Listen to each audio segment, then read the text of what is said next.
Garoppolo. Thrown down. Brian Burns gets there.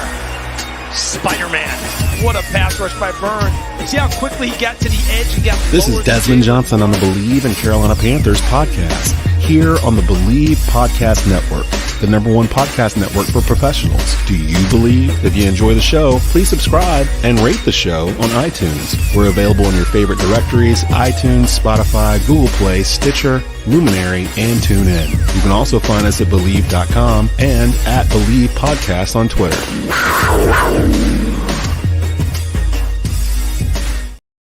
And welcome into a brand new episode of the Bleav in Carolina Panthers podcast. I'm your host, Desmond Johnson, with our co-host, Schuyler, Callihan, beat writer for the Carolina Panthers for Sports Illustrated, and, of course, Carolina Panthers all-time leading rusher, Jonathan Stewart. Powered by the Bleav Podcast Network, you can catch us. All 31 NFL teams now have one former player attached to them.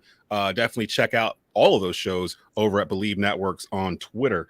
Today, we're still in the depths of training camp. Schuyler's there. He's going to give us his thoughts on training camp. The Panthers released a depth chart for the first time this preseason, so we'll go through that. Some surprises there. I may be in Spartanburg tomorrow. I may have an appearance, so we'll talk about what I should be looking for. Schuyler can kind of direct me on where I need to go, because right now I'm kind of lost, even though you put that out 2 weeks ago about where to go. The other stuff, where to park and all that other kind of stuff, we got to get into that. So we'll talk about that. Huge addition on the defense. Justin Houston getting signed. Made official today. Recently played for the Ravens, if I'm not mistaken. 9.5 sacks last year. Maybe the answer for that other side of Brian Burns. So we'll get into that. Question of the day: most important player on the defense going into week 1. You can actually participate in that conversation and anything else you hear, like Chris Shepard here at the bottom, and many other fans that are in. Muscles Marinara, I may see you tomorrow. I'll keep hearing about these cheesesteaks at your sub shop. Drop the name of the sub shop in the comments here, so we'll know, and I might roll over there right after practice tomorrow, because I know you guys have been hitting it on Twitter, so definitely need to check that out. And I saw some other Panther content creators: Sheena Quick, Vashti Hurt, Cody Lashley, the 4-man rush. I've seen a bunch of them coming in and out of there, so Bleav in Panthers might have to make an appearance in there. So and tell them why you're mad. I got to tell them why you're mad. It only took 3 episodes into the new season, but I got one. And I'm pretty sure that everyone will be able to agree with it at this point based off what we've done this offseason. Before we get into it, though, of course, a word from our sponsors over at BetOnline. BetOnline is your #1 source for all your betting needs. Get the latest odds, lines, and matchup reports for baseball, boxing, golf, and more. BetOnline continues to be the fastest and easiest way to place your wagers, including live betting and your favorite casino and card games available to play right from your phone. Head to the website or use your mobile device to sign up today and get in on the action. Remember to use promo code Bleav, BLEAV, for your 50% welcome bonus on your first deposit. That is BetOnline, where the game starts. And where we start, as where we started last week. Schuyler Callihan doing his work for Sports Illustrated, out on the fields of Wofford College every day, reporting on the Panthers training camp. And lucky us, we get him firsthand to kind of tell us, what he's seeing out there, some things that are standing out to him as he's out there day to day. So, Schuyler, without further ado, let me and Stu know what you seeing out there, man. Man, it's been a lot of good stuff, really. A lot of good work. Again, like I've said for the last couple of weeks, like there's just so much good. I would say there's no wasted time, right? You're getting a lot of good stuff in, a lot of good reps. And I think you're seeing a healthy balance of the ones and the twos mixing, matching together. You're seeing different schemes, different alignments playing together, different packages. There's just a lot of – you're not seeing the same thing every single day. And I think that's a little refreshing compared to years past. But as far as, Bryce has looked phenomenal. I think it was a couple of days ago. I can't remember exactly which practice, where the offense was just horrific. It was just bad. But it was Saturday. I can't remember if we had talked about it on here or not, but there was drops, there was false starts, there was a delay of game, there was even a bad snap where the ball hit the ground. Like, were they in pads? Yes, they were, I believe. I can't remember, but I want to say yes, they were. But it was just a nightmare day. But hey, I mean, credit to the defense. The defense played well. They were good in coverage. They clamped down in the red zone, made tight windows even tighter. And really, Bryce didn't even really have that bad of a day. It just looks like it statistically. But when you factor in all the drops and you factor in, maybe the plays that probably, I'm trying to figure out how to word it, but like there were some plays that he probably checked into and weren't necessarily the original play. There was some stuff that Frank even said, like, hey, I'm trying to tell him to do stuff. We're trying different things. So I don't know. It really wasn't a bad day. He didn't throw an interception or anything like that. The ball wasn't, terribly thrown. He didn't make any bad decisions. It was just that type of day for the offense. And Stu, I mean, you know how it is. Training camp, it's a tug and pull. Offense is going to have a day, defense is going to have a day. If one side starts to have too many days, you don't have a strong unit on one side of the ball. I was about to say that because it felt like the past 2 weeks we were only talking about the offense. So starting to wonder about the defense if they were going to have any days because it was all Bryce, and I hadn't heard anything about the defense. So that was starting to worry me a little bit. So I'm not too upset about the defense having a day Saturday. Yeah, man, you're going to have the mindset in training camp that, these guys are trying new things. You got some new players on the team. So the coaching staff wants to see what those guys look like. You go into the offseason, you go into training camp thinking to yourself, okay, what was our weakness last year? And for Frank Reich, he wasn't here last year. So he's looking at this team from a whole new perspective. So he's got to go through and look under every single, rock that's not turned over and make sure that, the guys, that see fit are the guys that are needed for the season. And so there's just a lot of looks and just from that perspective, I mean, you got the defense. I mean, I'm not really worried about our defense. Mm-hmm. What I'm worried about is you talking about them drops. Mm-hmm. Now, because I mean, if you don't know how to catch by now, you run out of runway. Running out of runway because you got the New York Jets coming in town. Now, hold on, because it's not like it's bad passes from Bryce, right? It's dropping the ball. When Schuyler says drops, he's saying they're drops by the receiver. So it's on the wide receiver. Yeah. Okay. That's what it sounded like to me. And I understand but going back to that though, there's going to be days where you're going to have an off day. And so we can have a couple of those during the training camp. We've had many of those. I've had many of those days where I've had the fumbles, especially when Peanut Tillman came in town. Punch, baby. Yeah. I remember he got me one time. I was like, he ain't going to get me. And then left sideline. I'm like 15 yards down the sideline, and Peanut comes out of nowhere. Oh, and I get back to the sideline and skip like, God dang, Stu, you got ball security, baby. That's gonna cost you. Yeah, I remember he taught the defense that year too because they were all punching mid-season. Josh Norman, all them boys was.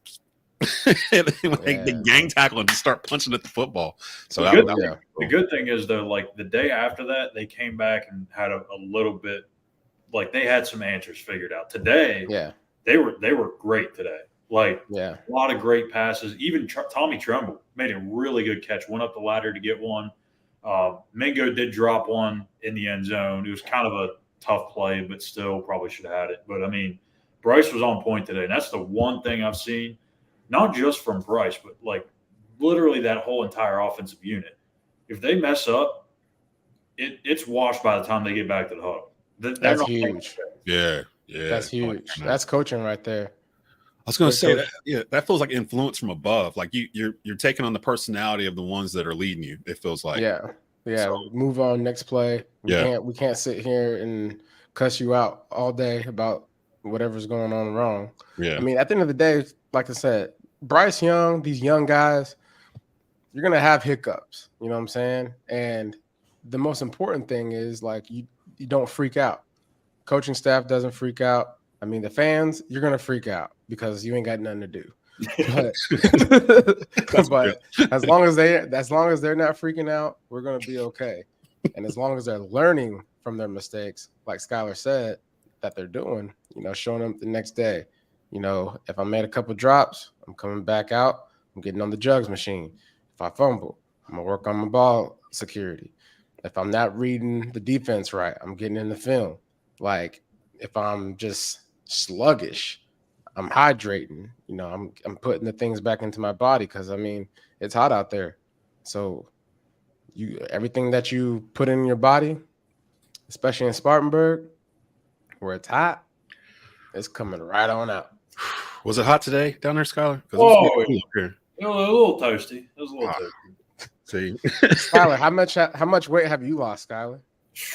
So I started camp at I hadn't weighed myself in a long time, and I think I started camp at like 190, and I'm like 183 right now. See? Wow! Oh my gosh, that boy getting cut up on the fields of Wofford College. I'm trying to figure out what to bring. So I'm planning on coming down tomorrow. I went to Ticketmaster, got my ticket. Overnight, one of those Amazon neck fans. I promise you, it will be the best $25 you will ever spend in your life. That thing lasts all day.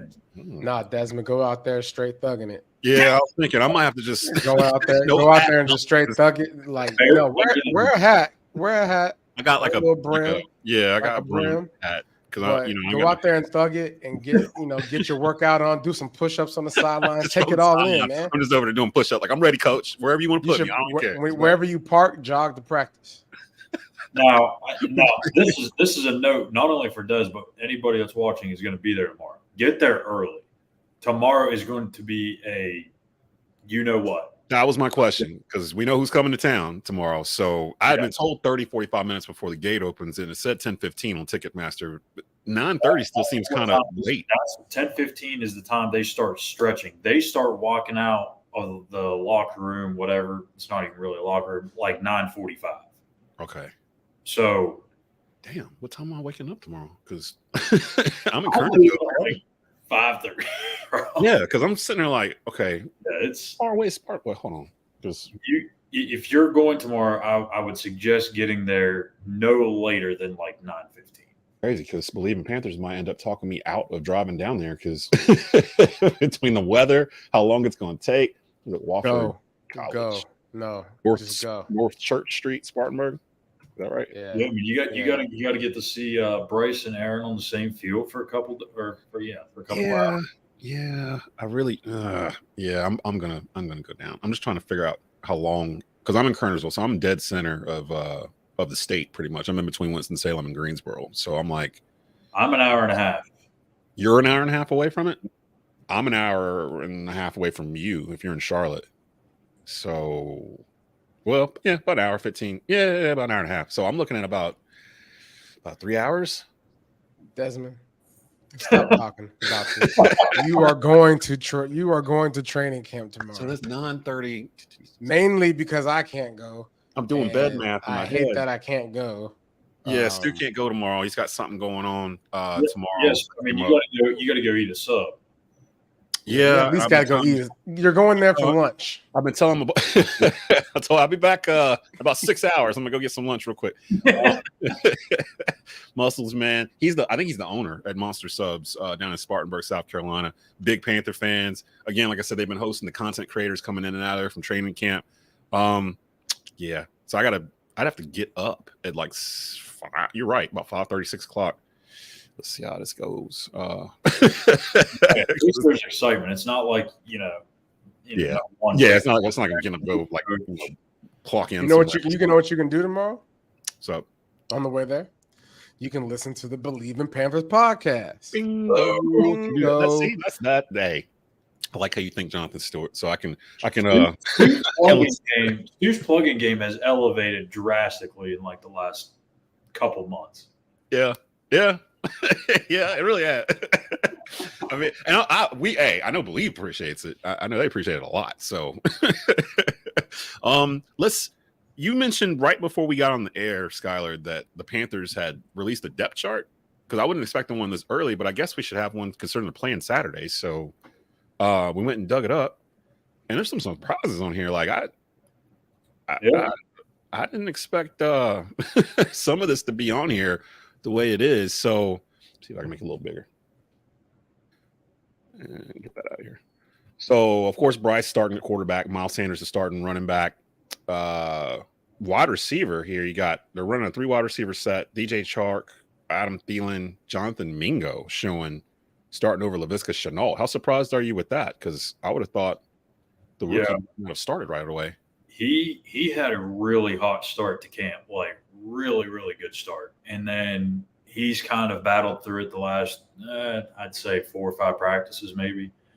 So I see what they're doing. But again, this is like Stu said before, this is like August 8th. Like this could just be for the Jets game to see what they look like, or he looks like running with the one, see how it goes. And if it doesn't work out, then guess what? You can change the depth chart next week. So I think this is going to change so much between now and the start of the season. But I also want to know real quick while we're on the receivers, Damiere Byrd. I don't know if we had mentioned it yet or not, but he's going to be out for a while. He's got a hamstring injury. It's pretty severe, so looking about a 6 to 8 week time frame for that. So he's probably going to start the year on IR, which means there's going to be a receiver spot open. Is that going to be Shi Smith, Derek Wright, who's made some plays? So that's an unexpected roster spot that just popped open. I'm looking at what they did here because they've got 12 spots here because they got 2 tight ends. They got Ian Thomas and Hayden Hurst. Because I got to the bottom of the page. I'm like, hey, where's Hayden Hurst? And I had to keep going. But if I keep counting, that's 12, not 11. So I'm assuming some of these they'd have 2 tight end sets with like 2 wide receivers out there, I guess. Yeah. Because there's no fullback whatsoever. So yeah, well, I mean, Ricci has been at fullback. He's not had the best of camps. So take that for what you will. But the one also, a couple of other with the offensive line. Interesting to see Michael Jordan at left tackle, not as a left guard. Yeah. And how about Nash Jensen, the UDFA out of North Dakota State, as the number 2 guy behind Christensen right now? No, Zavala's had some injuries, right? Yeah, he just started getting back into it, so that's expected. But Jensen's played well. Like I think he's actually got a chance to make a case for himself. I'm gonna go ahead and put this out there because if you follow Panther content creators on Twitter, you probably know they all feel the same way. Cam Irving worries me. Cam Irving worries me because he just has this knack of falling down where he's not supposed to fall down. And there was a shot of him falling dangerously close to Bryce Young's legs, but luckily Bryce, did Bryce Young and got out of there, skirted out of there. But as soon as I saw the video, all the comments underneath were like. Cam Irving, come on, man! Like, come on, Cam Irving.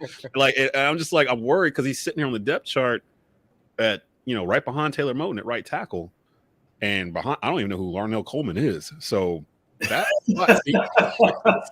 that's I'm sorry, but that spot seems kind of thin. But Taylor Moton's pretty dependable. He doesn't really get hurt or anything. So Cam's okay. I mean, he's their swing tackle. So, I mean, if Icky or Moton go down, I would expect he'd be the first guy in there.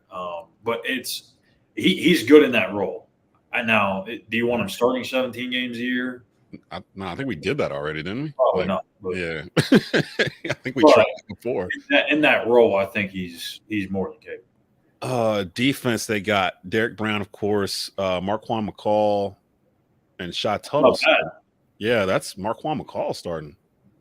I would have thought that well, actually, is he the only DT? But didn't we just sign one? Or we've got one that we brought in? Who's the guy that we brought in at DT? So the thinking was that they were probably going to go Brown, Tuttle, Williams. Yeah. Or at least that's what I was thinking. But yeah, I would think that Tuttle would be it was Tuttle. a nose tackle. Yeah, that's kind of my thought. Sounds like they're just going to rotate all these dudes like around. Like the only ones that are going to be set. I think what either all of these websites just ain't got it and they just spitting us information that don't make no sense, or it's all speculation right now because it is training camp and they got to figure out who's who, and they're gonna find out real soon. Because y'all ESPN had a different depth chart than this. Like they had some differences on this one that I put up is from Panthers. Okay, so we got to go with it. So we got to go. Okay. Yeah. So this is it. Burns and Luvu and Thompson and now Justin Houston, who we'll talk about here in just a bit, are your linebacking core. That's a pretty pretty hardcore line. Our defense. Hey, listen, our defense is looking real good. Look legit. Like that. Like mm. you an offensive coordinator, you gotta be like, dang, they coming. Yeah, I want us to be like one of those nasty, you can't run on us at all type team. Like run if you want to try, but you ain't gonna get like 60 yards like the whole game. Yeah. Like I want that, like because that mentality. Plus, like if your offense is running off of, they know your defense is only going to allow 70 yards on the ground and maybe 12 points or something like that. That gets the offense going, I would think. So I mean, it kind of goes hand in hand, and they got the skills to do it. I've always felt like, since the end of last year, they've got a Pro Bowl / All-Pro type player at all three levels of this defense, in my opinion. On the line, it's Brian Burns, of course. The linebacking core, I think Frankie Louvu's about to break out. Louvu, Jack Thompson. Yeah, Justin Houston's been in the Pro Bowl. And then in the secondary, J.C. Horn, Dante Jackson, Von Bell, and then Jeremy Chin. Now, that's nickel cornerback, I believe, right? And I thought they said they're going to be a lot of nickel. That's going to be kind of their base, right? Yeah. So pretty much what they're going to be doing with Jeremy Chin is when guys come in with that 12 personnel, where they want to be able to run the ball and throw the ball whenever they want to, they ain't going to be able to do that on us. Mm-hmm. Jeremy Chin going to be able to cover anybody, and he'll be a run stopper. So kind of like a Troy Polamalu type. Exactly. Okay. Ooh, I like that. I'll take that. Like an Ed Reed kind of like safety. Like Ed Reed. It's real smart, but you got to be a real smart player, and that's who he is. You know what I'm saying? Mm-hmm. Discipline, but also you have to have the feel for the game. Like it's legitimately all feel. So the depth chart's looking pretty good. The defense is coming a long way when you got a guy like Deion Jones as your backup. Right. Yeah, I didn't even touch on that because where is he? He's behind Frankie, inside linebacker. They got Deion there. That was a big signing for depth for us from Atlanta. You know what? Looking at this depth chart, and then something I saw on Twitter earlier. I'm mad about it too. Yeah, okay, let's go. I saw it on Bleacher Report. They posted something. It was like their predictions for the NFC South. They predicted the Panthers at like 5-12 or something like that. Yeah, I'm gonna tell you why we mad, son. How is that even possible? Like we were 7-10 last year. Like we almost won the division last year with none of this. And like they upgrade the coaching staff. They upgrade the quarterback position, where really the number one reason why we lost games the past 4 years was really quarterback and some coaching decisions, but mainly quarterback play. So they upgrade that. By all accounts, everyone's saying Bryce Young is some kind of savant that like absorbs information like a X-Men mutant or something. It's like it's his ability. Bryce Young is like the AI of Bryce Young is the AI of football. Like he can't do no wrong. The coaching staff has like 3,000 years of experience in the NFL at all different levels, player, coach, they got rings, they got all this stuff going on, and the division is weak. They were better than the Saints and the Falcons last year. So someone explain it to me like I'm 6 years old, why the Saints and the Falcons are favored over the Panthers when I don't think they had as good of off seasons as the Panthers did as well. Like, Schuyler, can you do your best to explain this? Please. But I just want to give you a foreknotice. Whatever you say, it ain't gonna matter. Yeah, I'm gonna tell you why we mad, We're frustrated over here. Like, why can't anybody see what we're doing? Why doesn't anybody else see this? This is actually a shot at the people who believe in that nonsense. Okay. Is that when you think about how all these people gather their info, right? They think about what just recently happened. Okay, well, the Panthers had the number one pick. Typically, when you have the number one pick, you're the worst team in the league. What a lot of people forget about, they had to trade up to get that pick. Not just 2 or 3 spots. They had to trade up 8 spots. But they forget that they started at 9 and not 1. So you have a number 1 overall pick. They think your roster is terrible. You think, this is a brand new coaching staff. It's going to take some time. And you look at what they had last year at the quarterback position and how bad it was and how the receiving core was non-existent. Now you traded essentially the only receiver that they had last year away. So when you take in all that into account, all these new faces, they're thinking, yeah, they're probably going to be a few games worse than they were last year. And just to be proven wrong. It's ridiculous. Sounds like this guy is just gave us a lazy answer. Yeah, like he's never watched or he doesn't read any nothing. Like he has no idea what's going on in Charlotte, and he's just like, oh well, it's the Panthers. I'm just gonna Panther pickle. I'm with you, dog. I'm just gonna go 7-5 and blah blah blah. It's ridiculous. Yeah, Panther Pickle from the Carolina Cat Chronicles. I don't even read or go to Bleacher Report. I just don't have any respect for them. A lot of it is. You're right. You hit the nail on the head, Schuyler. I think a lot of people forgot that the Panthers were a game out of winning the division last year. A division that had a team 4-year-old Tom Brady winning it. You know, a team that has the number 1 pick rarely is a game away from winning their own division. Right, so that's the biggest misconception. But you know something though. As you say that, to know that. That's the problem. But as you say that, though, yeah, I'm gonna tell you why we mad, son. It's making me think. I see people picking the Bears to win the NFC North. So it kind of contradicts it, don't it? I mean, is it a Panthers thing? Like, do they just not like us? What did we? You want my bold prediction on August 8th? My bold prediction, August 8th: Chicago Bears have number 1 overall pick. Oh, next year. Yeah. DJ Moore, look what he did last year. Look what he did last year. DJ Moore's a great player, right? But the Panthers had no help around him when they traded Christian McCaffrey, for being honest. Yeah, that's true. Okay? He's going into a situation where the quarterback play is like it's still up in the air. Justin Fields is a terrific athlete, but he hasn't proven yet that he can throw the football consistently. And when you look at what they have at other areas of the roster, I'm sorry, I'm not. Chase Claypool is not a number 2 receiver. No, they're still a couple. Deontay Foreman. Yeah. Deontay Foreman is in that backfield. I like Deontay. Now, I like Deontay Foreman though, but he ain't got the line they had in front of him last year. He's got the Bears line. But that's the kicker. Yeah. That's the kicker. He doesn't have Bradley Bozeman, Ike Ekwonu, Taylor Moton. Yeah.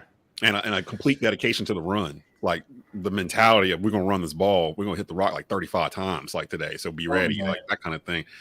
But see, that's the thing. It's Chicago. It's sexy. It's what if Chicago it's just hitting the markets on top of their head. So that way people read what they want to read, hear what they want to hear, get excited about the football season because it's training camp. It's preseason. So you're going to hear the New York Jets, the Giants, the Chicago Bears, Dallas, year-round Dallas, the 49ers. Who else? The Saints. Why do they why do they always pick the Saints to win this division no matter who is on the roster? Because they lazy, man. It's just the easy thing to write. It's crazy.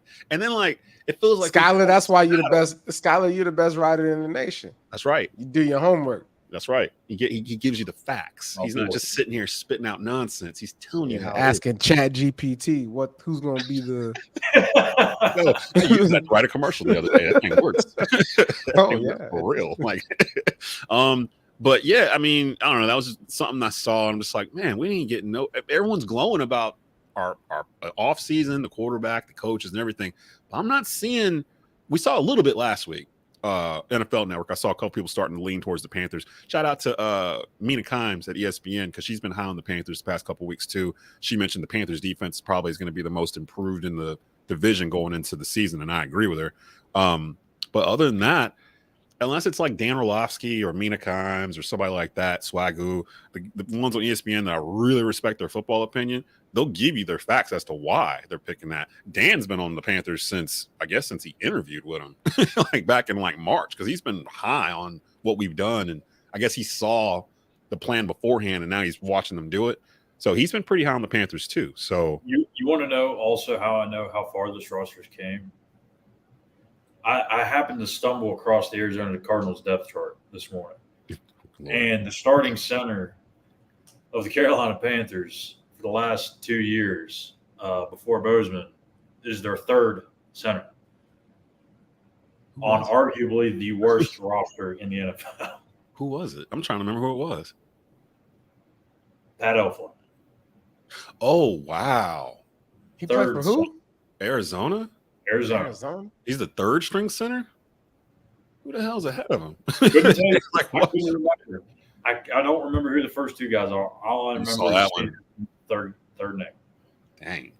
I don't even know who to blame. Like, I don't know if that's if that's our fault for ranking them too high. If that's Arizona. It's in the past, man. We got to move forward. I don't even know.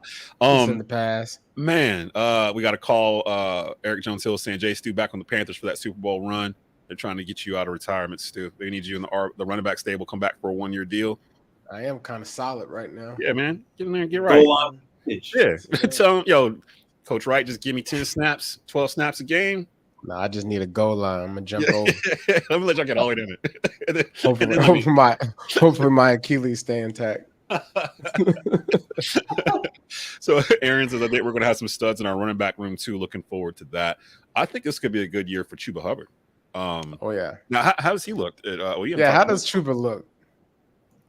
I mean, it's kind of hard because they really haven't been doing tackling to the ground except for like one little period. But I mean, as far as movement and stuff, I mean, he looks just as sharp as he was, maybe a little bit sharper.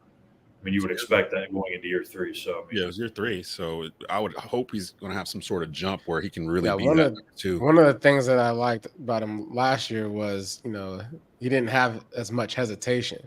Like he was sure of where he wanted to go, and he was sure-footed. Like he wasn't stumbling or anything like that. Kind of like, sometimes, you can see a runner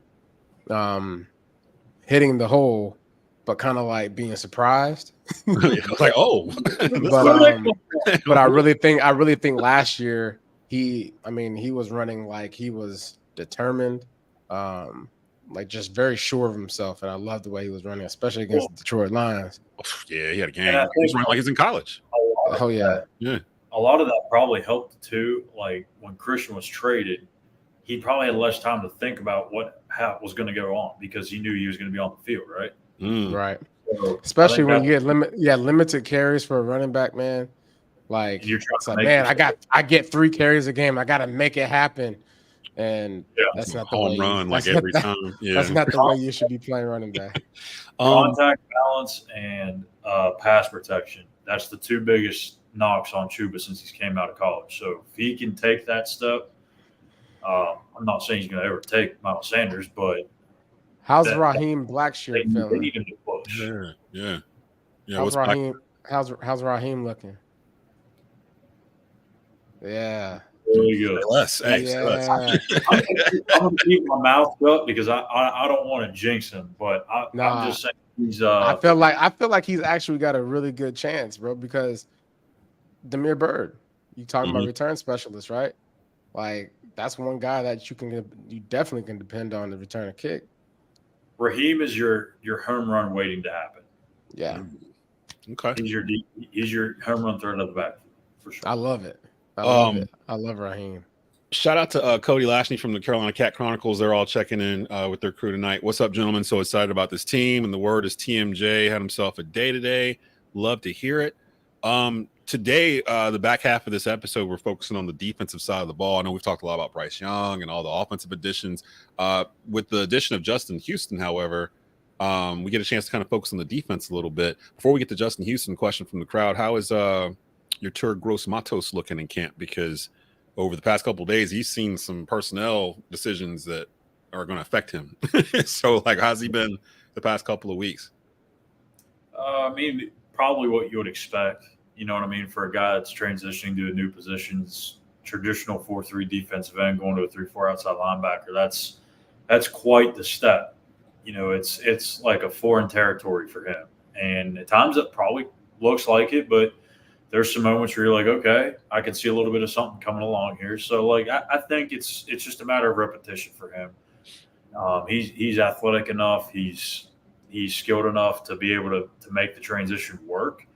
It's just a matter of getting the reps and being consistent with it. And if he does, I think he's got a chance to be in the mix at that position. And what's interesting is Frank said today, like, Justin is going to be a rotational player. Now, he's listed as the starter on the depth chart.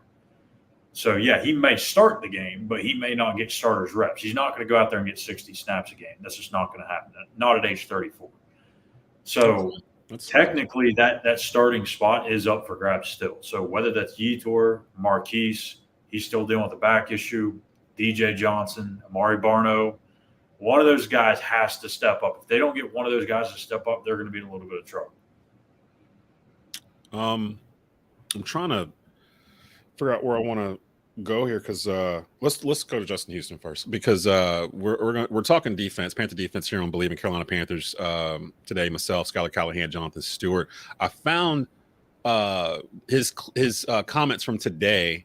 He's officially a Panther as of today. He had to pass his physical and everything else, and people were curious as to why did he sign here? Like, why did you come to Carolina? And it was really the first question he was asked, and he gave a pretty good answer. Coach Frank. Simple. Coach Frank called. I knew right then as soon as he called and hung up the phone, I told my wife we're going to Carolina. It was an easy decision. What about him? I trust him. He's a stand-up guy. What you see is what you get. He's going to be straight up forward, which is a guy that you can count on. I think that, like I said, the biggest thing is trust. I wanted somebody I can trust. How big is that, Stu? Huge, brother. Huge. I mean, it sounded like he made a split decision as soon as that phone. He saw that 704. But he's gonna make plays on the field, no doubt about it. He's coming here to play ball. He's gonna do his thing. He's gonna do his job. But what this really does is, I just look back at the year we went to the Super Bowl. We got guys like Jared Allen on the team. You know what that did for our team? It gave the younger guys confidence. Wow, we have something great here. We have something that we can play for. Like, if that guy believes in what we're doing, he believes in this head coach, I should too. I don't know no better, but if I follow his lead, I might be a future Hall of Famer too. Yeah. He's 111 sacks. 111 Lord, sacks. look at that. Yeah. Yeah. That boy is a monster. Oh, goodness gracious. Look at 2014. 24. Oh, what? He had 22 sacks? Sheesh. What? That boy is a monster. Oh, my God. And honestly, what may be more impressive is what he did last year. 9.5 sacks in 14 games, and he only played, I can't remember the percentage of snaps, but that was the first year he was not an every down linebacker. Wow. Right. He had 9.5 sacks. Damn. If you can get 10 sacks out of this guy, what do you think that's going to do for Brian Burns on the other side? Yeah. Oh, yeah. Brian Burns and him about to be having celebration dances in the backfield all over the quarterback. 25.5 over under those two for sacks on the season. Together? Combined. Yeah, they're going to get that. I'll go up towards like 30 combined between the two. Carolina Panthers really need to get their celebration sound audio check going in the stadium for Houston. We have a problem. Yeah. I love it. Hey, they were on point. Apparently, I was made aware of it. They were playing the Baby Shark song with DJ Chark made a catch the other day. Oh, sweet. That's good. That's good. So they're gonna have that. They're gonna have Panther Stadium going crazy. I think he's gonna emerge as the number one. To be honest, from what it sounds like, it feels like he has the most chemistry with Bryce at training camp so far. I guess I'll find out tomorrow when I strut on down to Spartanburg. But yeah, this is nuts. And you can see right there 2020, 2019, where he played for Frank Wright in Indianapolis, gave him 20 sacks over 2 seasons. I mean, it's a good quality pick. Now, again, he is 34, but he hasn't really played a whole lot the past 2 years. He's been kind of situational, right? So he's got some juice. And Frank Wright did say today, he was like, if I went there and told him, hey, I'm going to play you 60 snaps today, he wouldn't have a problem with doing it. But they want to kind of conserve him over the 17-game regular season and then, playoffs to be able to go in December and January, not, run it all out in September and October, which makes sense. Plus, I would think this would push your tour and some of those young guys, like you were saying, Stu. If you see a guy like that coming in, you can kind of learn from that, like while he's there, and pick up things. Brian Burns about to learn so much. Oh man, and he listen. Brian Burns about to. He might be defensive player of the year. Hey, if they don't, hey, look. Him and JC Horn. Panthers front office, y'all have done pretty much everything right this offseason. Y'all need to go ahead and sign. I think I saw y'all are far apart on money. Y'all need to go ahead and sign Brian Burns right now, because every time a team decides to wait and let the player bet on themselves, the team always loses. Every single time it feels like, where it's like that player goes unless out. You're a running back. Unless you're a running back. And even then. Still mad about that, by the way. that's gonna be like a whole like season thing. As much as it can help. Yeah, I'm gonna tell you why we mad, son. As much as it can help to have a guy like Justin Houston in that room, I think really the biggest thing I would be looking for is how do those guys that were in that position, in that battle before, respond to him being added to the roster? Do they view him as a threat, or do they use him as a resource? Depending on which way they go, that will determine their role and their success this year. If they view him as a threat, they're going to bottom out. I honestly think that the way this coaching staff is built, they might feel some type of way. Obviously, you're a competitor. And so, like, you want to be the guy, you want to be on the field, you want to be the number that's called on. But the way this coaching staff is built on leadership. Lead by example. And if you are someone that is a younger guy, there's a saying, you can lead by following. Mm-hmm. You know what I'm saying? Like, don't be a dummy. Like, this is an opportunity. Like, so, yeah. And it's a long season. Like, and at the end of the day, like, he's going to be on snap counts. So, like, I kind of view it like when Stephon Gilmore came here almost. How he helped JC and Dante. And like JC, he talked about it last year after Gilmore was gone, like how much that little bit of time with him helped. That's a great point. That's an excellent point. So yeah, this could be something huge. Not just, I mean, it's a 1-year deal, and Houston's 34, but again, having that veteran presence in the room, and I think that's the thing too for me. Looking at the past couple of years to this year, there's a nice mix of like veterans and like young, up 1 to 3 year type players, and then the rookies, and the coaching staff reflects that too. It's a nice mix of like experience and like the elder. You got like Dom Capers and like Jim Caldwell, like in these elder roles, like kind of looking the down. Wizards. Yeah, just kind of making sure everything was running right, and just hey, change that right there. Oh, erase that part. Don't do that. And then that's what everyone forgets. Is like everyone forgets that you can have veterans. It's okay to have these 34, 35-year-old guys, maybe even 36 or 37. Not everyone on your roster is going to be in their prime. That's just the truth. Yeah. But I mean, now there's a difference in having wily vets sprinkled throughout the roster and being the oldest roster in your division. And that's what I'm holding on to with the Saints, because they are the oldest roster by average in the division. Their average age is like 28 or something like that. And unless you were already winning, then I don't know if that's going to be an advantage to you or a detriment. I would think a detriment, because if you're older and you hadn't won anything yet, like you're not going to start winning Super Bowls when the team is at 30, 31 years of age, or like it's just not going to.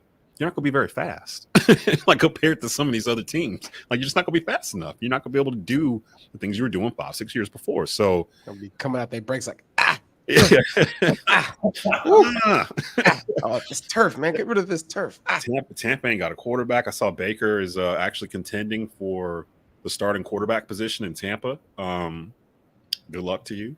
Hope you get it. Why you say they ain't got a quarterback then if he's contending for the quarterback job? It's him and Kyle Trask. It's like, good luck. I mean, I don't know what to say. Like, it's just, hey, man. Like, hey, man, you ain't right. Good luck, babe. Good luck, babe. Good luck, good luck, man. Hey, I hope you do your thing. Before I forget, I got to give a shout out to my guy Sean Jefferson, wide receiver coach of the Panthers. Oh, in the pads. You showed us this clip, my man. Oh, he got Mark Harris on his butt. That's why he's starting. Listen, I ain't never seen that. What, a coach out there with pads? Yeah, coach seen it in out there high with school. pads. Yeah, I ain't seen it. I seen it in high school and little league. Yeah, but I ain't seen it at the league. This man is passionate. Okay, I want you to get what I'm trying to say to you. So I'm gonna put these pads on. I'm gonna beat your. I'm gonna beat the brakes off you. As soon as you sent it. You weren't listening? You weren't listening today, huh? Okay, come tomorrow. Come tomorrow. I got these pads. I'm like, it's not the coach, is it? You're like, yeah. What would you do if your position coach came out in practice like that? I'll knock him on his tail. That's what I'd do. I would be like, ooh, I was waiting for this moment, coach. Today's the day. On this moment. But you couldn't do that to coach. You couldn't do that to my coaches, though. Coach Skip, Gary Campbell. Who else? Coach Settle. I could have probably did it, Coach Settle. He played running back. He was running back. Well, the other one's thick, low center of gravity. Yeah. Coach Skip was just too old, man. Oh, like, that's different. Yeah, might break him though. And then you never know. Coach Skip might mess around and have some grown man strength. I was gonna say, don't underestimate that. It might embarrass you. It might embarrass you. The old man strength will have you ready to fight. Like you might be ready to go. Coach Skip was the best, man. Shout out to all the running back coaches out there, man. Deuce, we got Deuce. Come on, man. Like I'm more excited about Deuce, I think, than almost anybody else. Just for he brings a certain level of just like competitiveness with his talk. And it's not like mean or anything. It's like that's really what I'm upset about missing tomorrow is the Jets coming into town. I want to see if he's gonna talk smack to the Jets. Man, you know he gonna. Yeah, I'm gonna tell you why we mad, son. I'm gonna tell you why we mad, son. He'll be hollering from across the field. Like I kind of want to see that. I want to see him talking to somebody other than Panthers because he's gonna. And Frank Wright don't seem like the type to rein him in. It feels like that's why he brought him here. I need a guy. Hey, Ron. Yeah, you gonna throw the ball today? You better watch out too. Jeremy Chin. You know he's playing nickel now. You ain't gonna know where. Do you have any crossover with anywhere? What was that? Stu, did you have any crossover with Deuce at all? Did you cross paths at all? No, not in the league. My first time officially meeting him was when he came here. So yeah, he played for the Saints for a bit. Didn't he? I feel like I remember him terrorizing us for a couple of years in New Orleans. I know he played for Philly. I think he did play for the Saints. Steelers too. Yeah, and the Steelers. Say he played. It wasn't for the Saints. I don't think he played for the Saints. Yeah, I think it was just Philly Steelers. Okay. I wanted to say I thought it was him that was terror. It must have been some. You're talking about Deuce McAllister. Yes, that's what. Yeah. What's funny is I remember Deuce more for the Steelers days because I grew up a Steelers fan, but everyone else knows him as an Eagle. But yeah, I mean, I mainly remember him as an Eagle, but yeah. So Aaron says it's a bit off topic, but really good to see all the former Panthers around the team now. I think that's really beneficial as well. We mentioned that last episode how this regime has been super open about letting former Panthers come back. They're on the field. They're teaching. I saw a picture. Thomas Davis was at camp, I think Monday, it was. So they're letting folks come in there. Carolina Mate says Dennis Allen is 15-38 as a head coach. I think people are overlooking that. Is that right? I think that is right. No. Dennis Allen. Saints won when he was the Raiders. They never had a winning season when he was the Raiders head coach. I know that. And last year they went 6-11. Because we were 7-10. Oh, they went 7-10 too. So you mean to tell me Dennis Allen used to coach the Raiders? Mm-hmm. They got the Raiders quarterback from last year. Yep. So the Saints about to be like the Raiders. That's so what how I'm saying. they gonna be number one in the division? That's what I'm saying. Thank you. You got to where I am. Like I've been stewing on this like all day. Like I'm like, how's that possible? We just saw them together last year, and it didn't in a worse division. Like the division is probably better this year than last year, I would say. Well, yeah, because the division wasn't that good last year, where you had two teams under 500 fighting for it, like 2 weeks before the end of the regular season or whatever, or 3 weeks before. Yeah, that was exciting times, though. So, I mean, it wasn't like it was a daunting task, I guess, for a team to come in here and just revamp their stuff and get it together. But the fact that people are picking the Saints just because they're the New Orleans Saints, it boggles my mind. Before we get out of here, though, we were focusing on defense today here on Bleav in Panthers. everybody, who's your most important player on the defense this season? You can Stu, pick you go just first. one. Yeah, we'll let Stu go first. Who's the most important out of all of them? Can't pick multiple, no ties. You got to pick one dude, one player. The drum roll, please. Oh, we got a stereo. J.C. Horn. Oh, okay. Here's a guy. So, J.C. Horn. I like that. Man, the reason why is because we saw exactly what happened last year when he wasn't on the field. Yep. And, and there's nothing he can do about it, which was, what people need to realize. Like, freak accidents has happened to him so far throughout his whole career. And I am positive that he plays the whole season this year, and his role is going to be seen amongst the entire football world. I feel like he's been kind of slated in the sense of like the rankings and DBs. Yeah. Like in my mind, like his mentality, his skill, his size, his awareness, he's probably he's top 3 DBs in the league. That's what I was gonna say. Probably about top 3.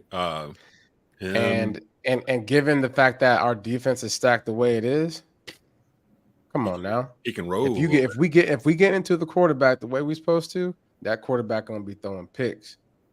JC, that's a good pick. From out of the or secondary. he's just gonna be locked down. He's gonna lock down the number 1 receiver, and I'll take that. Jeremy Chan gonna get the picks. As long as somebody catches it. Somebody getting the picks. Somebody get it. Somebody getting that ball. What you got, Schuyler? Who's the most important player on this defense in your mind going into the season? Stu stole my thunder. Right. Yes, I did it. Yes. I can go to sleep at night. What? Peace, happiness. Schuyler, I stole your thunder. Who's your second? I don't want to go with the offense and Burns, and so I would have to almost split it, but I'll do this. The other guy I was thinking about was Von Bell, because I think that's a sneaky good pickup for this secondary. But I'm going to go with Derek Brown. Ooh. Because he's played out of position a little bit, and I feel like he's not had consistent coaching since he's been in the league. Last year he had 3 defensive line coaches. Started off with Pasqualoni, then they went to somebody else, and then that guy left to follow Rule. So then he was on his 3rd position coach in this one season. That's very rare for that to happen. So now that you have this defense that's going to be a better fit, you have good coaching from Todd Wash, mixed in with Evero. I just think this is a season where he's going to really ascend. We already know he's a good, run stopper. I think this is where we start to see the pass rush numbers get there. I'm not saying he's going to go for 10 sacks, but he may get 5, 6 sacks or so, and you're going to see how much that's, again, going to benefit Brian Burns. Yeah, if everybody's eating, then Brian Burns is going to be the front of the Golden Corral buffet, I would think, with a bib on. Brian Burns is the main beneficiary of this whole operation. and he said it, too, because people were like, why are you here? Like, your contract's not signed, blah, blah, blah. And he was like, look, man, since I've been here, we've been losing. It's time to win. Like, I want to come in and actually – I see what we're doing, here. And I like it. I like what's going on. I want to be a Panther for, my career. He's saying all the right things. I'm not worried about – they'll figure that out. I'm not worried about that. The Panthers may pay more than they expected they were going to have to, because they haven't done it yet. Because I think that's what's about to happen. Burns about to have a 17, 18 sack season, I feel like, because everything around him is going to be set up coverage sack wise or just pressure. The scheme is all kind of designed almost for him, to spotlight him and what he does really well. So almost kind of like Von Miller in Denver, the way he was able to just wreak havoc from that position. Brian Burns is going to be able to do the same thing with this Panthers defense. Yeah. And here you go, Donald. Hold up. Speaking about Von, but Miller this time. Anyone see what he said about the 2015 Panthers? Pains him. Did you see that, Stu? What he said? Yeah, man. Yeah, we already knew it. We already knew it when he said it. Hurts my soul to know that the MVP, like, said it what he said. He told it how it was. Like, we was a talented offense, and we had no business being in a rut the way we was. Yep. Let's get off that topic. Let's get off. Yeah. Come on, Duck. What you doing, man? Bringing down the end of the show. Yeah, man. Got to end on a good note, man. Come on, bro. I stole Schuyler's thunder, man. We got to leave it at that. Oh, I didn't give mine.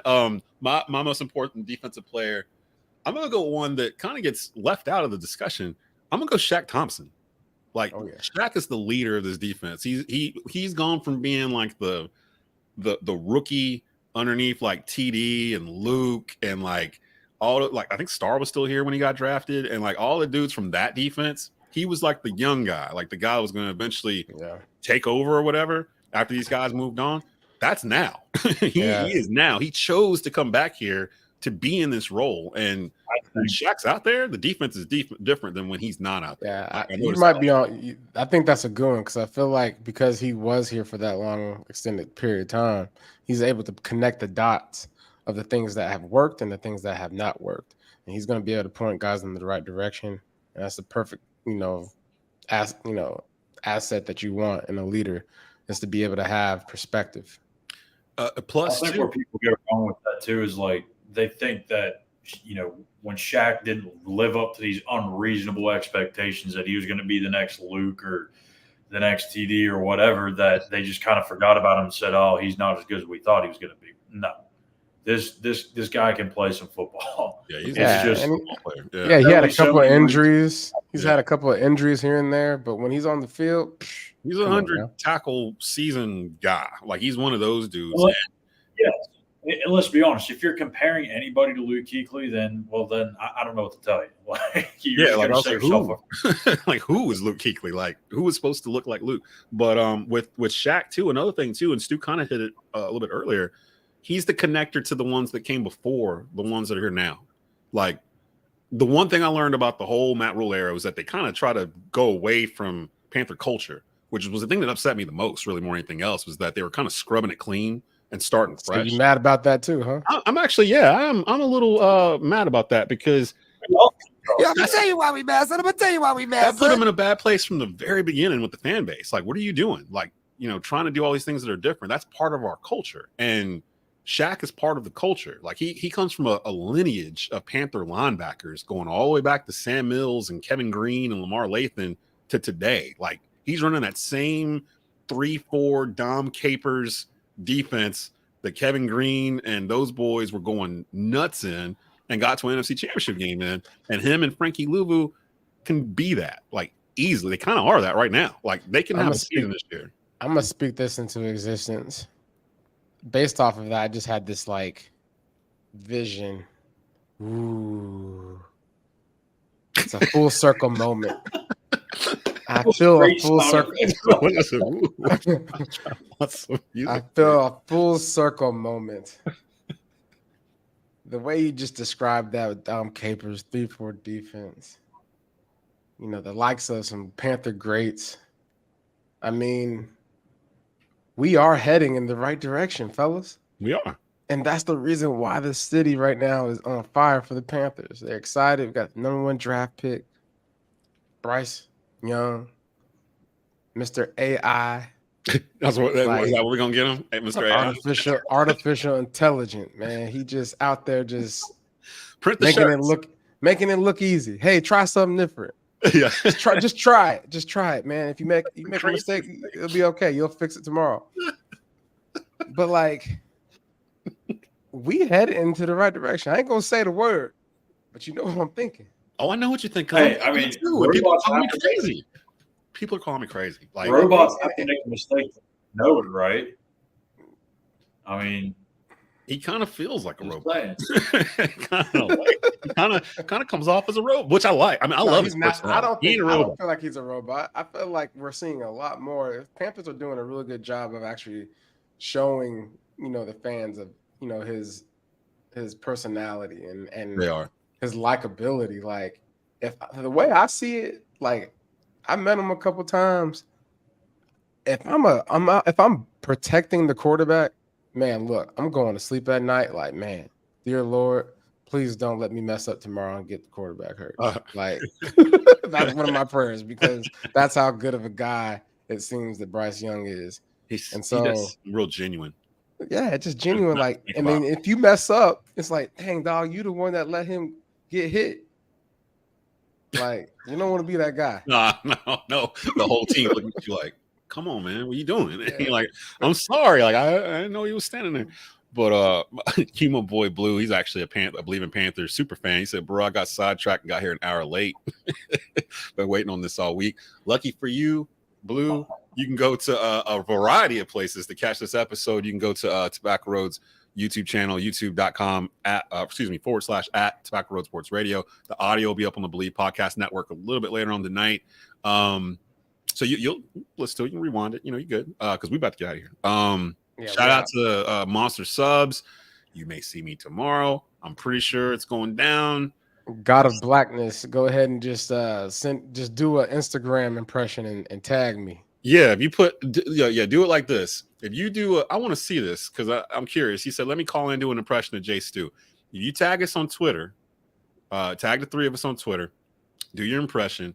If we deem it to be worthwhile, how about we'll play it next week? Yeah, we'll play it next week. I'll repost it straight off the rip. Yeah, because I don't think you can do it. I don't think you can give an impression of Jay Stu. Like, I don't know. Guys, I don't know if you know, but I'm just a side note before we get off here. I'm in training for speed walking. I saw you post a tweet the other day. Are they still called tweets? An X post or what? I saw you put something out. And yeah, so if you want to see me in these streets, holla at me. You got the shoes too. You got the shoes for it. You got Monarchs. I got the Monarchs. Yeah, shoes. Man, speed walking ain't no joke. Like back when malls were a thing, like you would see people doing it all the time. Like, because what is it? You can't. One foot has to constantly be on the ground or something like that. Mm-hmm. So it kind of makes you have this like strut kind of thing going on. Weird. There's a Chris Paul State Farm commercial where he's doing it, where he's like, "What if I try different sports?" And he's like doing speed walking or whatever. So is that legit? You're legit doing this? I'm not legit, but hopefully I meet somebody that's actually a contender in this whole so that way I can actually like beat them and just prove myself. So you still kind of you're like still amateur level, but you tease and so that way I can get a professional to race me. Well, I'm sure somebody's gonna come up to me tomorrow and be like, "Hey, you tell Stu I got the smoke for him whenever he wanted. Just meet me over at Concord Mills, and then and you can just." No, this isn't your wife, right? You're not trying to top your wife at this, right? No, that's not. No, I'm listening. Me and my wife is really good. She's a great athlete. She's really good at tennis. I suck at tennis. I'm trying to get on that, but golf is life at the end of the day. I see you doing the golf thing. Yeah, but speed walking and golf. Retired life. You should do that 2 holes. Do the speed walk. You told us that he's using the car. Just speed walk to the next hole. Yeah, it might be a good exercise. Going to be listening while I'm doing my overtime in the morning. We know you, my boy Bleav. Like I said, he's a Bleav in Panthers super fan. He's been here for a couple of seasons now. We got to get out of here. We'll be back, I believe, next. Well, we were talking about this off the air. High school football is about to start, and y'all know I'm real big on high school football here. I do a lot of different things up here in the Triad, so my nights are going to get full. So we'll figure out our record schedule and put that out on Twitter or whatever, so you guys know. I hope we still stay on the same day. It just depends on how we go about getting these in for you guys. And then once the season starts, we'll figure that out too. But we will be back next week, probably early in the week. We'll probably see some of you in Spartanburg tomorrow. Schuyler will be there.